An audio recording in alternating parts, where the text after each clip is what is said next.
Paul will continue to move down those lines this week. He'll play definitely some running back for us. He'll be involved in the wide receiver position, and I see as he moves forward as a dynamic playmaker in our offense. You know, he showed extreme toughness. There was a number of kids, and we talked about it after the game, but those guys continually pop up. Paul was one of them. He ran between the tackles with toughness, and he's a $175 or whatever he weighs, you know, and all of a sudden you strap another 15 or 20 pounds on him, and it's going to be a whole different ball of wax from him catching the ball to taking the hands off to the speed sweeps. You saw his speed when he was out there. But the best thing is when we talk about recruiting, we talk about it all the time. Yes, it's athleticism. Yes, he has great God-given ability. He's very, very fast. But that kid loves football.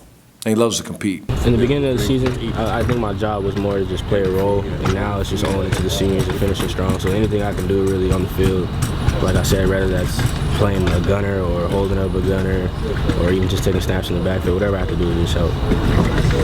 What's been the biggest adjustment? And I mean, I know you played running back in high school, but what's been the biggest thing you've had to learn? Because this is a different level, obviously. I say probably just picking and choosing what I want to lower my head. Like in high school, I could lower my head same way, but now people are 250 to 230, so it's kind of different, but I'm still not afraid to get my nose in there. Yeah, Coach Anderson said that's what he was most impressed by, was that you weren't afraid to show that toughness. Nah, I'll never be afraid to just lower my head. It's all right. And you obviously played running back in high school, but then switching to wide receiver, now back at running back. Do you feel like you learned anything from the wide receiver position that made you a better running back? I learned a lot. I wouldn't say that transferred over, but maybe just getting the ball in my hands, because like in running back, I can just get the ball in my hands. There's a lot you have to do before the run and receiver. And I think that's where it was kind of shaky at first. But now I just have the ball in my hands and everything feels natural.